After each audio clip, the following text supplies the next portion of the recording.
Welcome to the Hey Chaplain podcast. My name is Jared Altick, and I'm a chaplain with the police department. This podcast is for cops and for everyone interested in law enforcement culture, careers, and wellness. On Hey Chaplain, you'll hear from dispatchers and federal agents, sheriffs and U.S. Marshals, as well as the occasional county jail detention officer. From the LAPD to Scotland Yard, the guests on Hey Chaplain share their own experiences so that police officers everywhere can survive and thrive. Today I've got an interview about a career topic that affects some local cops, the opportunity to be assigned to a federal task force. Whether it's for a single operation or it's a multi-year chunk of your career, task force work can be an opportunity to experience a different kind of law enforcement and make great relationships with folks outside of your agency. So this is part one of an interview with Jon Asher, a local cop and SWAT guy from a Kansas City suburb, who spent 8 years doing high-risk fugitive apprehension with the U.S. Marshals. In this first part, Jon talks about how he went from a special unit to a task force and how it overlapped with his SWAT team responsibilities. He also talks about why it's advantageous for a local agency to have someone on a federal task force. Here's Jon Asher. All right, Jon, how are you today? I'm doing well. How are you, Jared? I'm doing pretty well. So let me ask about your career with task forces and such, but let me start with when you began your law enforcement career. Like most people, I started in patrol. I have been an officer for almost 16 years now, coming up this summer. I worked patrol for about 5 years. At the end of 2012 was kind of the first change where I received another assignment within the department. So, yeah, about the end of 2012, we had kind of a problem within the city where I work, where it's really a nice place to live. It's safe, but there was certain pockets of neighborhoods we were having problems. Some outbursts of violent crime, retaliatory shootings. Pretty bad if like Pizza Hut won't make a delivery on your street because they're worried about a robbery. Yeah. So our department knew they needed to do something to address it. So they started what was called a street crime suppression unit, or basically a street crimes unit. You know, they had to have a cool acronym. Right. So we refer to it as the Great SCSU, but it was two parts to it. There was really a push for like community outreach and engagement. So they had our community policing officers and stuff connecting with residents, doing community events, trying to get the word out that, hey, we needed to participate with each other, calm things down. But then there was this second part of it that was an enforcement arm. And kind of was referred to as the hammer. And we're really going to try to work on getting some of these problem people out of the neighborhood, arrested, do what we could do to make it a safe environment. And so they started this unit kind of by default to get the ball rolling. They just put some officers in that position. It was a couple of detectives, gang officers, things like that. But those detectives didn't necessarily want that assignment. It was work the weeknights, work the weekend. And so they asked for people who were interested to do that. And I had kind of a good reputation as being a proactive officer, kind of one of those hard chargers. I really had an affinity for making arrests, serving arrest warrants. So it kind of naturally fit my skill sets. And so I applied for that position and was selected. So myself, a detective from our drug unit, and another patrol officer took place of 3 of those officers who were originally assigned. So there was 5 of us assigned to the street crimes unit, and the supervisor was a former SWAT sergeant, kind of guru in his field, that was tasked to oversee us. And so that was my first lateral movement from patrol, was to the street crimes unit. Did that for how long?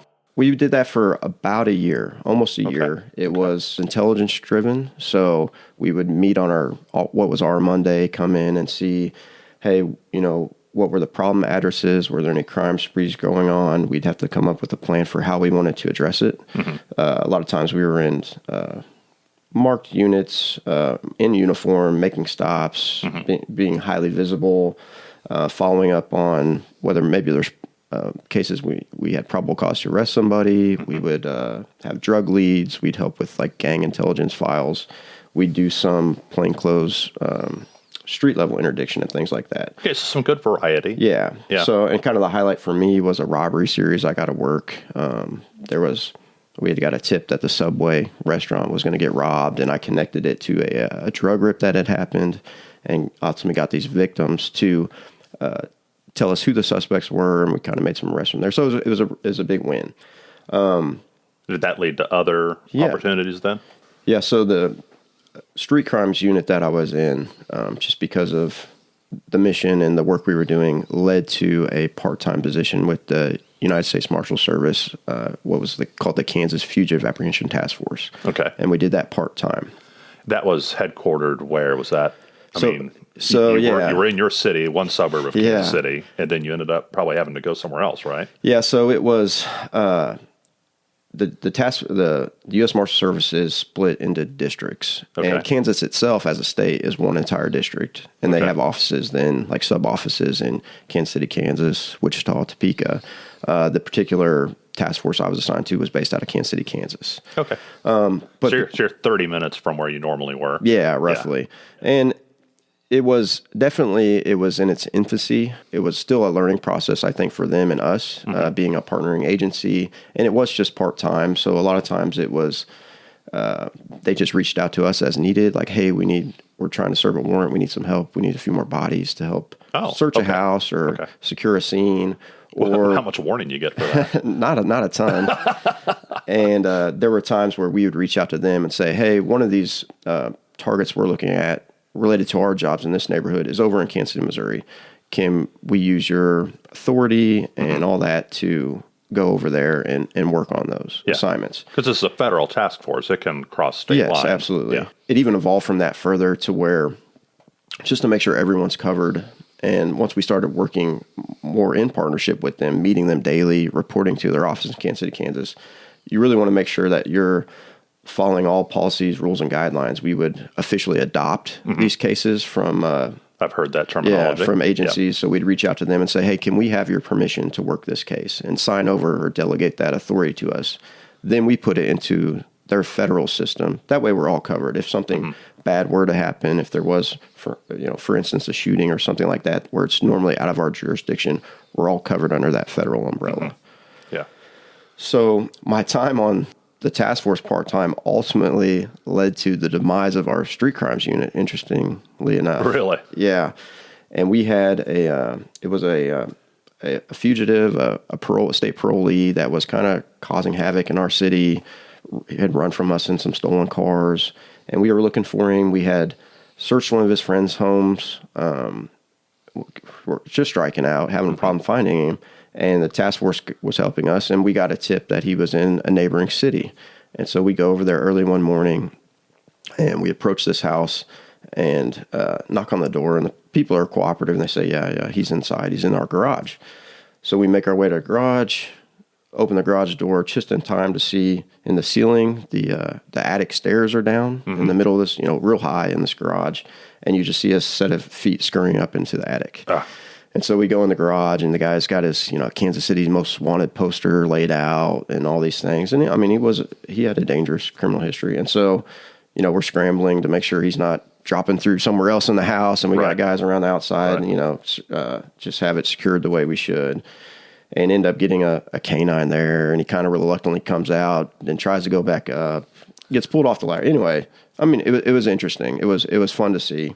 We wrap that up, and everyone's, you do your normal high-fiving and all this stuff. And they say, hey, does anybody else have any other cases while we're all together? Because it was part-time. We didn't see these guys or work with them on a daily basis at that point. I said, yeah, I got this case on this guy. He's quite a ways outside of town, like out in the country. And this tip came from a reputable law enforcement agency that the guy's been staying at this family home. And so we go down there, and we're thinking it's going to be an easy one. I don't know why that was going through our minds, but of course it didn't turn out that way. And we show up, and it's on kind of open fields, farmland. There's not really a good way to watch it, so we kind of have to just make a move on the house. And the guy's truck there, and we can hear him kind of rooting around inside as we're knocking on the door, trying to get him to open.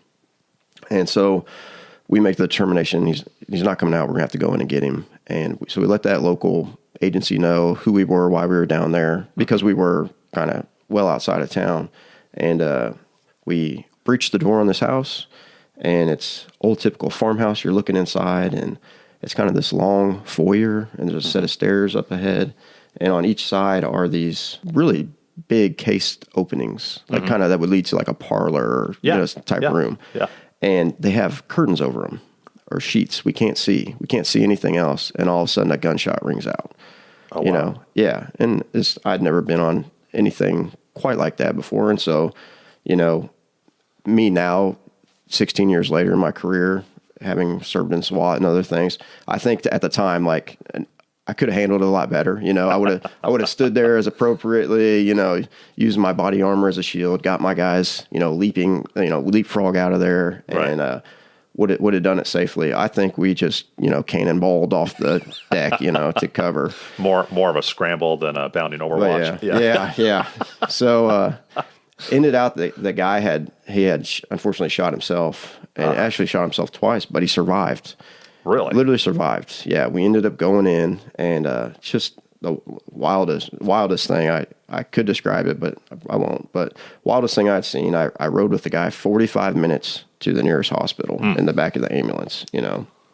And but it was kind of because of that incident, our department realized kind of the dangerousness associated with the type of people we were being tasked to go after. Fortunately for us, they thought, hey, we're going to get these guys the tactical experience they need to continue this. They didn't balk at the idea of the task force itself. They didn't pull us away from it, but they said, we're going to basically give you guys more skills and ability and time to do this. And so our street crimes unit kind of dispersed, but we got absorbed into our department's tactical team, which is it's a full-time team. So real quick, your department is a department of 300 or 400-ish? Probably about 300 officers, just under that. And so how many people besides yourself are being used in a task force? Would they assign 5 people, 10 people? What's the number?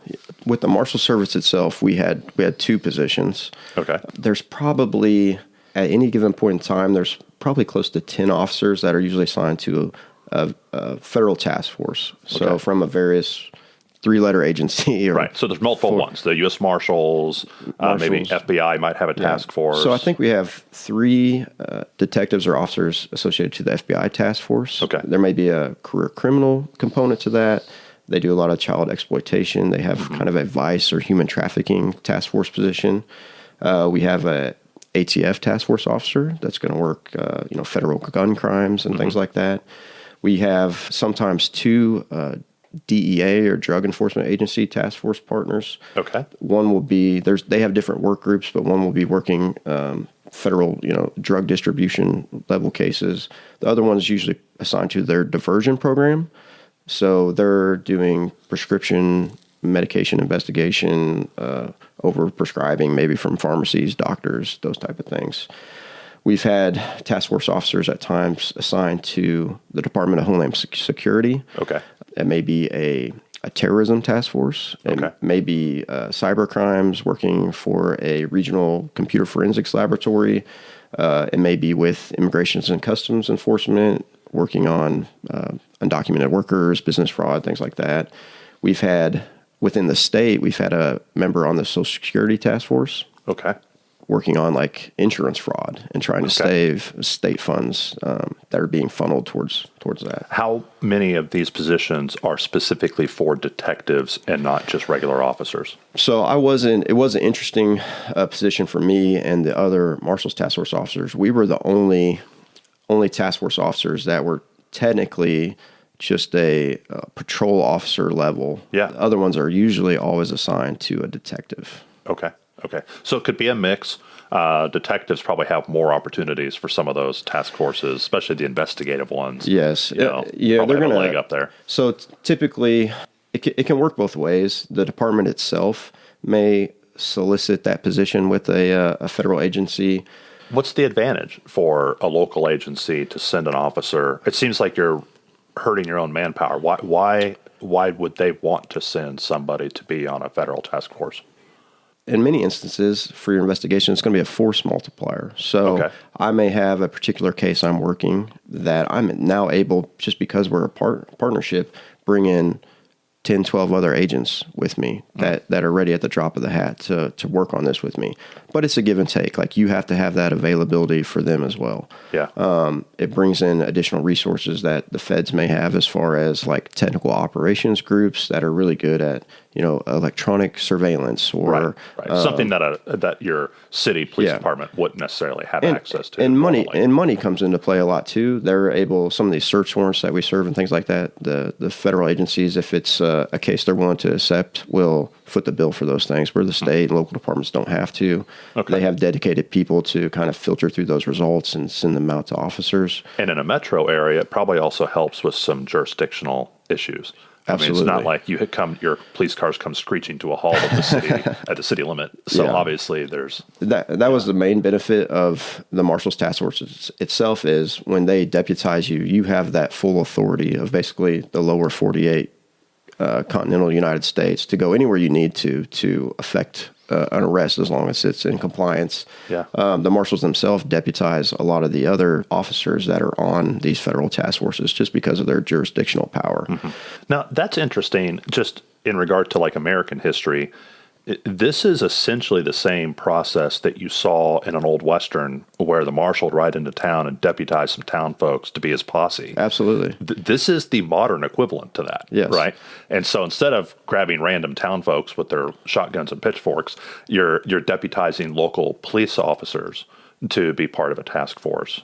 Absolutely. Yeah. And like in our agency, for instance, we have a bomb squad, or they call it EOD, and even though they're not part of a fugitive task force that the marshals undertake, they are still deputized by the marshals, because that gives them the ability to provide mutual aid when there is a need for their expertise or some kind of threat in the metro area. So, okay, excellent. A lot of things are stat driven, right? So the feds are able to capitalize off of local arrests and statistics.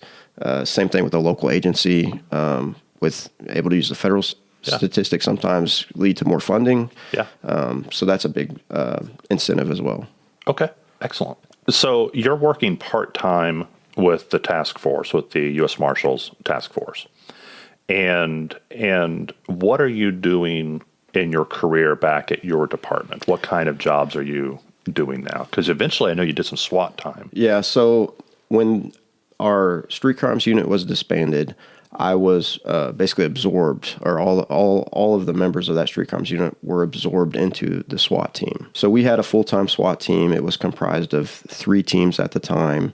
Each team had a various secondary specialty. Okay. But that's where I was moved to. I moved there at the end of 2013, and I still serve in that capacity today. So we had the same goals in mind as the street crimes units. So it's a lot of directed patrol, trying to serve arrest warrants and things like that. It's just confined to the city itself. Right. But it went in conjunction with the same goals and objectives that the marshals had. What kind of skills and jobs did you pick up? So obviously with the SWAT team came all kinds of tactical training, all this different type of training that was applicable to what the marshals were doing, which was high-risk fugitive apprehension, serving high-risk warrants. We're getting called out to barricades, anything where something has evolved and grown dangerous that's beyond the skill set or capabilities of like a regular officer. Room entries, barricaded subjects, hostage situations. I mean, it runs a gambit of extremes. Okay. It may be, using tools, ballistic shield, chemical munitions, things like that. Officer down situations where you're rescuing somebody that's injured. So we went to training for all those things. We would obviously be called out within our own department for situations that rose beyond in dangerousness, beyond the skills or capabilities of original officer that we'd respond to. Sure.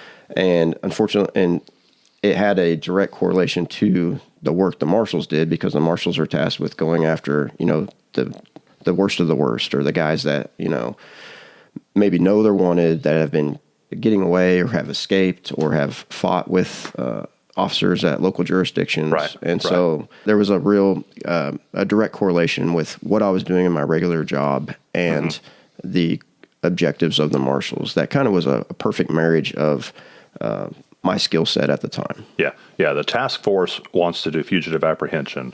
You're learning SWAT team stuff at work every day. Those two things went together really well. Really well. Yeah. Yeah. Yeah. So you did part-time with the task force for how long? So I was a part-time officer for approximately 4 years. Okay. When I started part-time, we almost right out of the gate, we had within our city only has 1, 2, 3 homicides a year. Like I said, it's a relatively safe place, but almost right out of the gate when I got that part-time assignment, we had a homicide occur. And so they allowed me and my partner at the time to basically go full-time for about a week to try to apprehend the suspect from this homicide. He had got identified from like the DNA off a shell casing.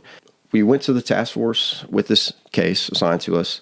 They'd got a warrant for the guy's arrest. I'm digging through files, digging through his history, police reports, and I stumbled across some social media posts where I'd recognized another name that was connected to him. And it just so happened these people had been involved in like a retail crime spree. And so I knew that this person was wanted as well. So we have a little leverage there. So we go pay them a visit and get them talking and find out, well, they have kind of this common hatred for this guy who's our suspect, know somebody's been scorned by him and put me in connection with that person.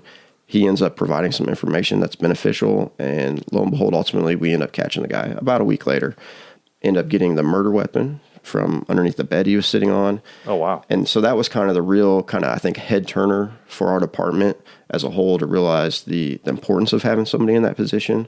And so the task force really paid off. Solving that homicide. Yeah.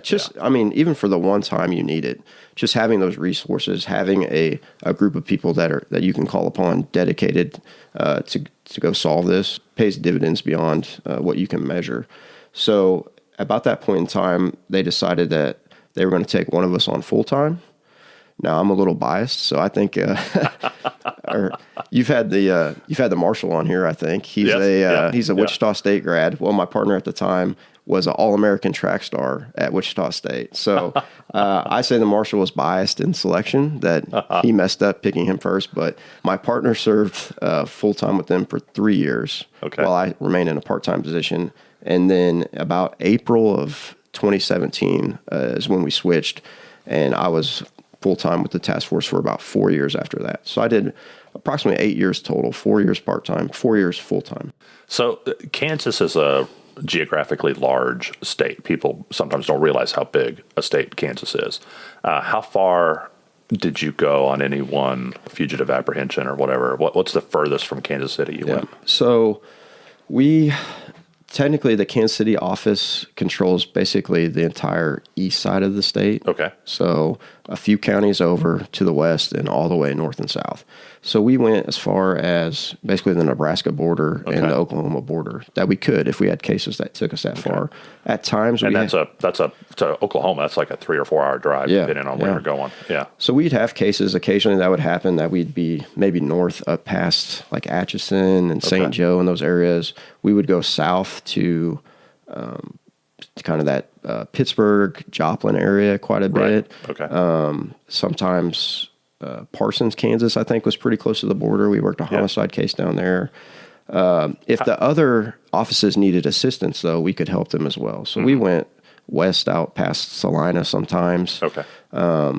If we had cases that would go into Missouri, we would offer those local agencies like first dibs to like, hey, would you like to work this or want us to? Most of the time, if you were the originating case agent or whatever, they just asked you to come do it. So at times we'd go over to Missouri. I was going to ask how frequently, because something else unique to Kansas City, we're on a state line. Yeah. And so there's a Kansas City, Kansas, and there's a Kansas City, Missouri. Yes. And I wondered how frequently you were crossing into Missouri.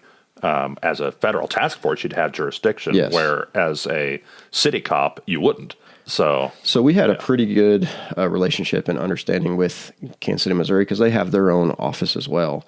And as long as we notified them that we were going to basically be in their backyard or playing in their backyard, they were fine with it, and vice versa. And there were times where we would come together just because we needed more manpower, but we generally worked our own cases. But we were there frequently, almost, daily, probably over in Jackson County or the Kansas City, Missouri area. Because there's also a U.S. Marshal there Yes, too. yeah. But yeah, okay. But yeah, there was times, I talked about like some of those first cases where we were maybe overzealous, and there was a running joke for a while that our bosses told us they didn't even want us to stop in Missouri, even if we wanted to get a Coke to drink, without telling the task force over there that we were around. So, right.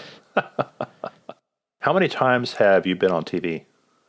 Why do you know this? I've seen you on TV. I've seen you on a documentary. I think roughly 3 times I wound up on television. We had a couple of local news groups that rode with us just to talk about the task force in general, just to do a story.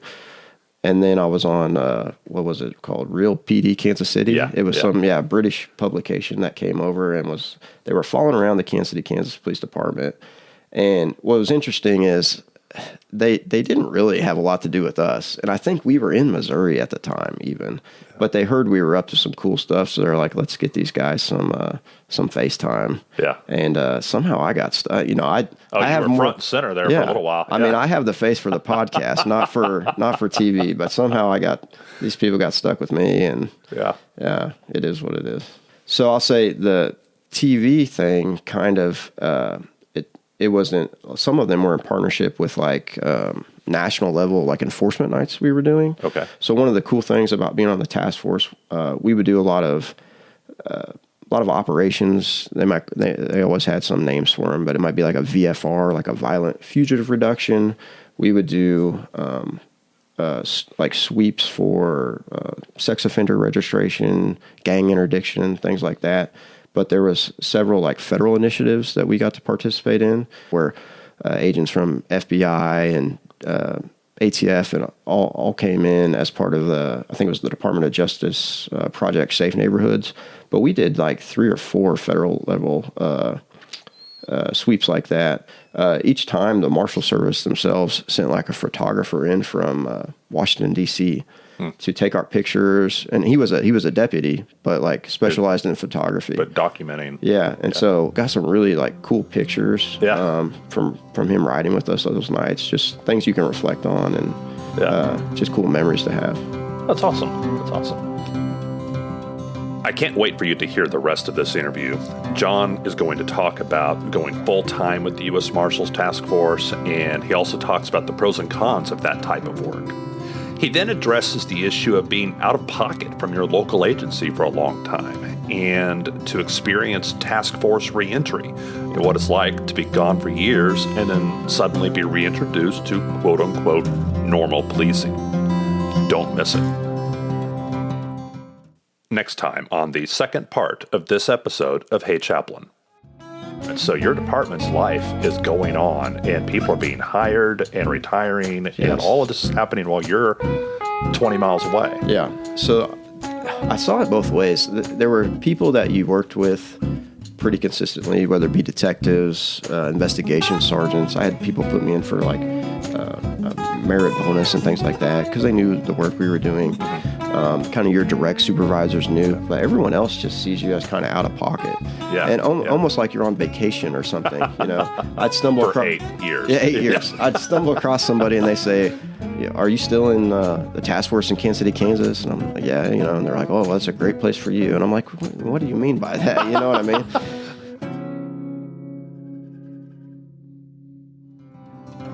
I get asked more and more often how people can help with this show. The best thing you can do is spread it around. It makes my day to hear that Hey Chaplain is getting passed from officer to officer. So send an episode to someone you know. Send it to your whole department. And you can help it catch on by going to apps and websites that let you rate and review a podcast and giving Hey Chaplain a 5-star review.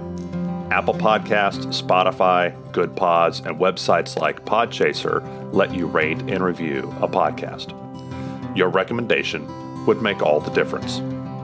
And if you have ideas for the show or comments or suggestions, feel free to email me at heychaplain44@gmail. There's a link in the show notes.